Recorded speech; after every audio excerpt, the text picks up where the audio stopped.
Hello and welcome. I am Vidyadhar. In the last episode on big Qs and small q's, we have created the necessary background for comparing the worldviews. This episode will be the objective comparison of worldviews.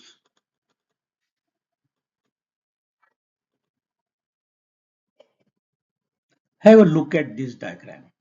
They represent the six worldviews.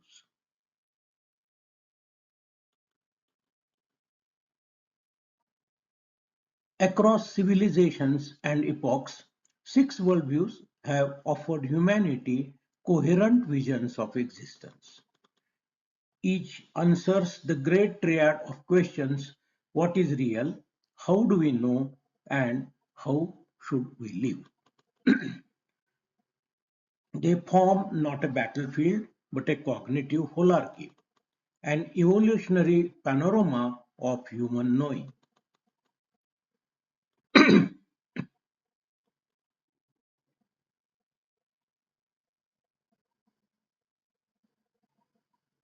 Buddhism replaces substance with process.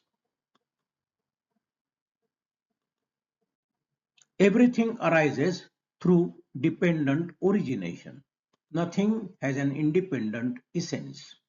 To know is to see the impermanence directly. Knowledge and compassion are one act. To know rightly is to live without clinging. Reality for Buddhism is a self-organizing flux whose insight yields nirvana, the ultimate freedom.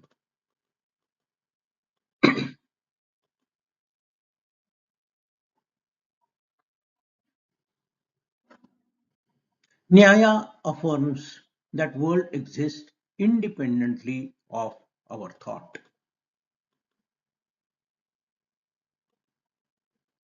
Valid knowledge arises through pramanas, the perception, the inference, the comparison, and testimony. Truth is correspondence, not coherence. Right knowledge is both cognitive precision and moral obligation. This mirrors in the order of the cosmos.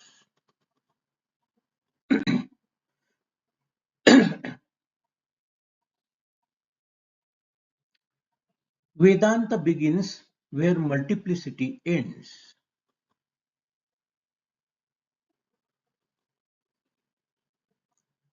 Consciousness alone is real. All else is its projection. Liberation is awakening, the recognition that Atman and Brahman are one and the same. Its explanatory power is supreme, yet its predictive strength is minimal. It speaks of unity beyond space-time, the crown of metaphysical idealism.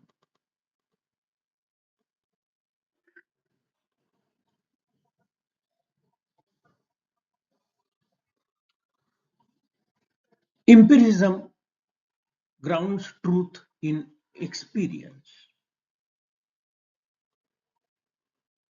Only that which is observed, measured, and repeated enters the knowledge. It offers unparalleled predictive power, which forms the foundation of modern science. However, it remains silent on meaning, value, and consciousness. It is vast in reach but narrow in meaning. It is undoubtedly indispensable for survival but insufficient for wisdom.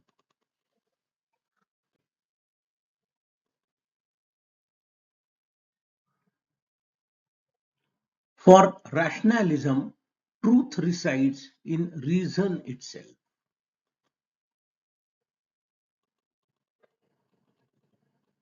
From clear and distinct principles, knowledge unfolds deductively, necessary and universal. It builds worlds of order and certainty, but risks estrangement from lived life. It is the architecture of necessity. Freedom is found through reasoned obedience.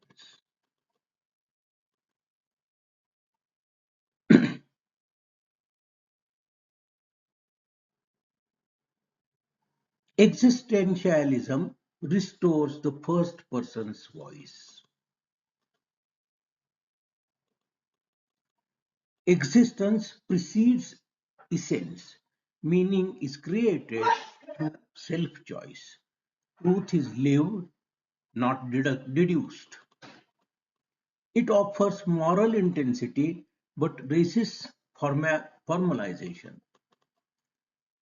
Freedom is defined by our limits, and our dignity exists in the face of ending.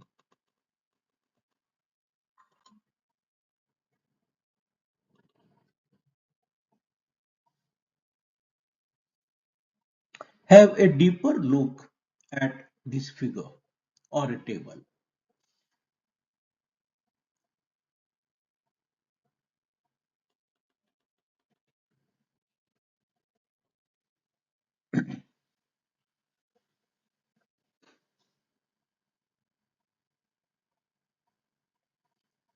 When worldviews are represented as rows and attributes as columns in matrix form, a striking pattern emerges. A pattern for consistency, completeness, pragmatic use, and parsimony. These are the attributes of structure, and a pattern for explanatory power, predictive power, and notional load also emerges. These are the functional attributes. If we compare our worldviews on this anvil, empiricism and Nyaya maximize predictive precision. Vedanta and Buddhism deepen explanatory scope. Rationalism mediates between logic and life.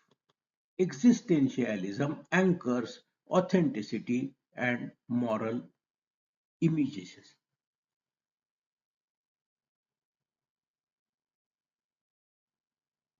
As far as the structural attributes are concerned, all of them are consistent but may not be complete.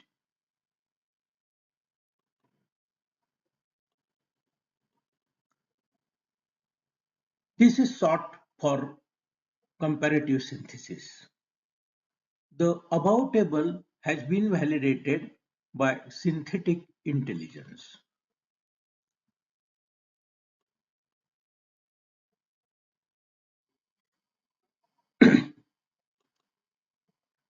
This is a part of the previous table.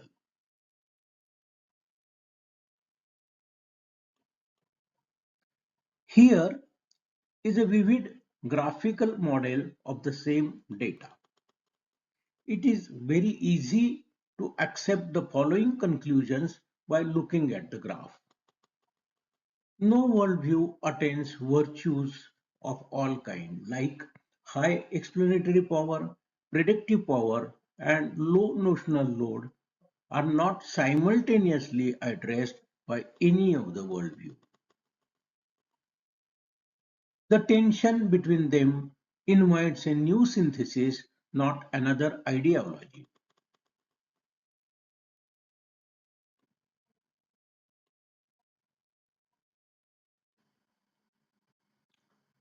Each worldview occupies a cognitive altitude, from sensory realism to unitive consciousness of Vedanta. The mind holarchy unfolds from fact to freedom. This is the great ascent of knowing, the journey from matter to meaning.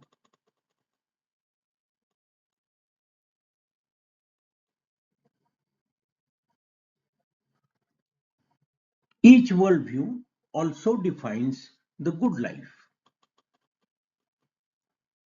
Authentic choice for existentialism, liberation for Buddhism, realization for Vedanta, right action for Nirvana, for Nyaya, pragmatic mastery for empiricism, and moral order for rationalism.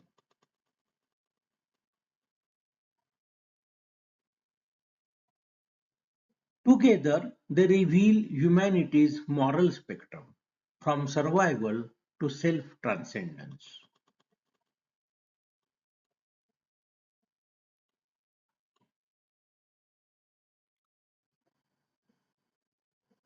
The modern task is not to choose one worldview over another, but to weave them into a coherent ecology of knowledge.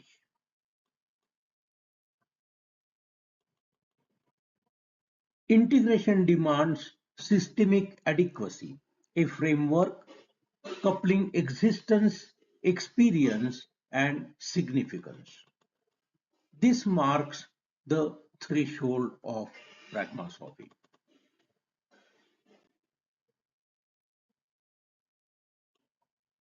This comparison leads us to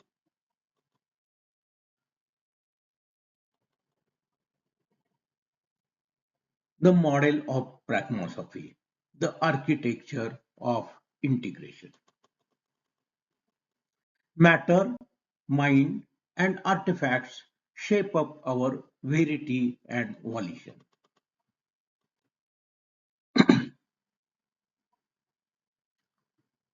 Pragmasophy is Prajna Yajna. Please subscribe to my channel and visit my website if you are interested in more explorations into actionable knowledge and systemic thinking. Thank you very much.